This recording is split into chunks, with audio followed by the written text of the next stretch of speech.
क्या आप लोग भी परेशान हो कि बोर्ड्स एग्जामिनेशन इस साल सबसे ज्यादा टफ होने वाले हैं? एग्जाम को टफ करके क्या सीबीएसई आप लोग को फेल करने का प्लान कर रहा है? तो अगर आप लोग बोर्ड्स एग्जामिनेशन देने वाले हो तो ये वीडियो आप सभी लोग के लिए बहुत ज्यादा इंपॉर्टेंट होने वाला है।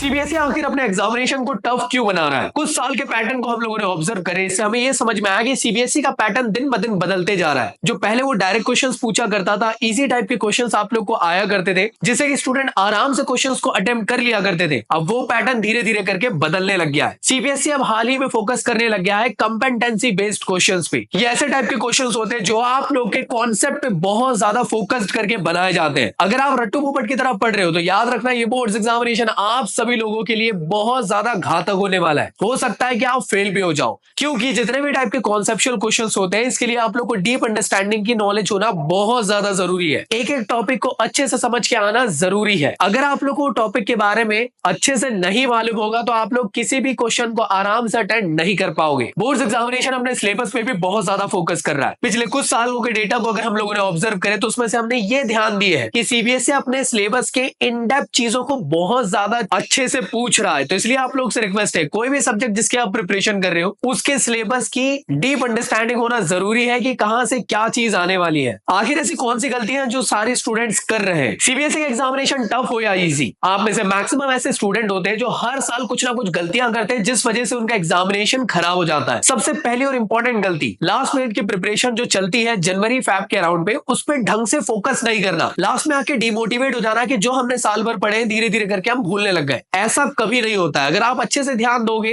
तो आप लोग को ये मालूम है कि आप लोगों ने साल भर कुछ ना कुछ पढ़े हो, बस उसको लास्ट मोमेंट में अच्छे से रिवाइज करना जरूरी है। क्योंकि इस लास्ट मोमेंट में अगर आप लोगों ने अपने आप को डिमोटिवेट कर लिया तो पूरा का पूरा बोर्ड्स एग्जामिनेशन आपका खराब हो सकता है। दूसरी सबसे इंपॉर्टेंट गलती जो सब लोग कर रहे हैं वो है कि एनसीईआरटी को आप इग्नोर कर रहे हो। चाहे कितने भी प्रीवियस ईयर के क्वेश्चंस लगा लो, चाहे कितने भी इंपॉर्टेंट क्वेश्चंस किसी से आप लोग ले लो, लेकिन अगर एनसीईआरटी के इंपॉर्टेंट क्वेश्चंस नहीं कर रहे हो तो आप सब लोग बहुत बड़ी गलती कर रहे हो। मैं आपसे रिक्वेस्ट करना चाहूंगा कि टाइम इतना नहीं है कि आप लोग कंप्लीट एनसीईआरटी को कवर अप कर लो, लेकिन अपने रिस्पेक्टिव सब्जेक्ट के इंपॉर्टेंट वाले एनसीईआरटी के क्वेश्चन जरूर करिएगा हर चैप्टर के, जिससे आप लोग को कॉन्फिडेंस मिलेगा और आप लोग का नॉलेज बूस्ट अप होगा। सीधी बात है, सीबीएसई की बुक है ये, तो सीबीएसई इससे सबसे ज्यादा पूछेगा। तीसरी सबसे बड़ी गलती, टाइम मैनेजमेंट लास्ट मोमेंट में बिल्कुल नहीं हो पा रहा है। आप में से मैक्सिमम लोग ये मेरे से एग्री करेंगे जरूर कि जैसे जैसे एग्जामिनेशन करीब आ रहा है, आप प्रिपरेशन करने का मूड नहीं होता है। डर का माहौल इतना बढ़ चुका है कि चीजों को हम प्रोक्रेस्टिनेट कर रहे हैं। किस चीज के लिए प्रोक्रेस्टिनेट कर रहे हो भाई? लास्ट के महीने बचे हुए हैं, इसमें भी प्रोक्रेस्टिनेट करोगे तो मेरे ख्याल से फिर तो टाइम ही नहीं है आपके पास कि आप लोग अपनी प्रिपरेशन कर सकते हो। तो चलिए जानते हैं कि आखिर कैसे आप लोग अपनी प्रिपरेशन को बेहतर बना सकते हो, जिससे कि आप लोग टफ से टफ पेपर को आसानी से सॉल्व कर पाओ। इसके लिए आप लोग को हर सब्जेक्ट का एक स्ट्रॉन्ग टाइम टेबल बनाना जरूरी है। चाहे आप कॉमर्स से हो, साइंस से हो या आर्ट से हो, सभी के लिए आप लोग डेली टाइम देना जरूरी है हर स्पेसिफिक सब्जेक्ट के लिए कि किस टाइम से किस टाइम तक के आप लोग को चीजों को कवर अप करना है। डेली टारगेट्स दोगे टाइम टेबल के अकॉर्डिंग तो चीजें होगी। मैं जानता हूं कि 100% कोई भी टाइम टेबल फॉलो नहीं हो पाता, लेकिन 80% तो कर सकते हो। स्टेप नंबर 2, जिसमें आप लोग अपनी प्रिपरेशन के दौरान प्रीवियस ईयर के क्वेश्चंस को बहुत ज्यादा फोकस करते हुए पढ़ना, क्योंकि ये जो फेज चल रहा है ये प्रैक्टिस फेज। यहाँ पे आप लोग जितना ज्यादा प्रीवियस ईयर के क्वेश्चंस की हेल्प लोगे उतना ज्यादा तुम्हारे लिए हेल्पफुल है, क्योंकि प्रीवियस ईयर के क्वेश्चन से आप लोग को डिफिकल्टी लेवल पता चलता है कि किस तरीके के क्वेश्चन सीबीएसई पूछ रहा है। एक चीज याद रखना, लास्ट के सिर्फ 5 ईयर्स के ही प्रीवियस ईयर के क्वेश्चन करे, उससे ज्यादा पुराने बिल्कुल मत करना। स्टेप नंबर 3, जिसमें आप लोग को सबसे ज्यादा ध्यान देना है वो है अपने कॉन्सेप्ट की क्लियरिटी करना। रट्टा चाहे कितना भी मार लो, लेकिन अगर समझ के चीजों को नहीं चलोगे तो याद रखना बोर्ड्स में तुम लोग फेल होने वाले हो,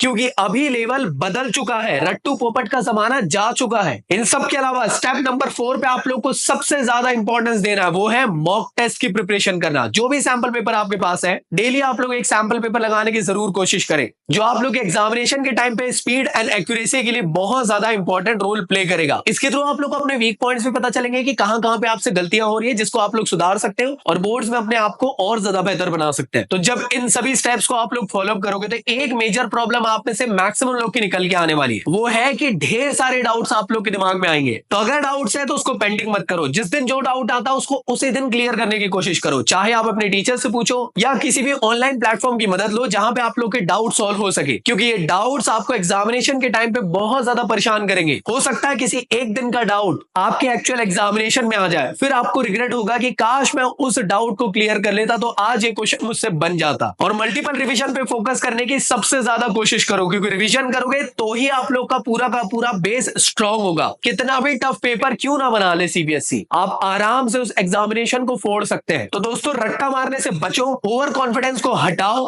और टाइम को प्रोक्रेस्टिनेट करने की कोशिश मत करो और अपनी प्रिपरेशन पे फोकस करना अभी से स्टार्ट करो। क्योंकि ये क्लियर बात है, लास्ट ईयर के बोर्ड्स एग्जामिनेशन को देखकर ये जरूर समझ में आ गया है कि बोर्ड्स हर साल टफ होते जा रहा है। सीबीएसई अपने पैटर्न को चेंज करते हुए चल रहा है, साथ में उसके लेवल को बढ़ा रहा है। तो उसके लिए आपको प्रिपेयर होना जरूरी है। जैसे मैंने आप लोग को अभी बताया, एग्जामिनेशन तो अब टफ हो रहे हैं, लेकिन आप में से काफी सारे ऐसे स्टूडेंट होंगे जो कॉम्पिटेटिव एग्जामिनेशन की प्रिपरेशन जरूर कर रहे होंगे। उनके लिए शायद ये हो सकता है इतना टफ ना हो, क्योंकि आप में से काफी सारे ऐसे लोग हैं जो इनसे भी ज्यादा टफ टाइप के एग्जामिनेशन के लिए अपने आप को प्रिपेयर कर चुके हैं। वैसे ही न्यूटन स्कूल ऑफ टेक्नोलॉजी का फर्स्ट अटेम्प्ट हो चुका है। आप में से जितने लोगों ने इस एग्जामिनेशन को दिए, अपना एक्सपीरियंस कमेंट बॉक्स में जरूर बताना। और जो लोगों ने इस एग्जामिनेशन को मिस कर दिए, टेंशन लेने की बिल्कुल जरूरत नहीं है। 5 फेब को आप लोग का नेक्स्ट अटेम्प्ट आने वाला है, क्योंकि इसी एग्जामिनेशन के थ्रू आप लोग को न्यूटन स्कूल ऑफ टेक्नोलॉजी में एडमिशन मिल सकता है, जो कि एक न्यू एज कॉलेज है। ये कॉलेज स्किल डेवलपमेंट पे फोकस करता है। यहाँ के स्टूडेंट सिर्फ और सिर्फ थ्योरी ही नहीं पढ़ते हैं, बल्कि स्किल को कैसे रियल लाइफ प्रोजेक्ट में अप्लाई करना है वो भी सीखते हैं, जो उन्हें एंगेज्ड और मोटिवेटेड रखता है। यहाँ पे वर्कशॉप्स रेगुलरली होते रहते हैं, ताकि हमेशा स्टूडेंट कुछ ना कुछ नया जरूर सीखते रहे। इनका करिकुलम टॉप टेक एक्सपर्ट्स ने डिजाइन किया है। बाकी कॉलेजेस में कोडिंग सेकंड ईयर से स्टार्ट होती है, लेकिन यहाँ फर्स्ट डे से आप लोग को कोडिंग पे फोकस कराया जाता है। सबसे बड़ी बात तो यह है कि यहाँ के कॉलेज के स्टूडेंट्स फर्स्ट और सेकंड ईयर में ही बड़ी बड़ी कंपनीज जैसे कि रेजर पे, जूम कार और डीआरडीओ में इंटर्नशिप सिक्योर कर चुके हैं।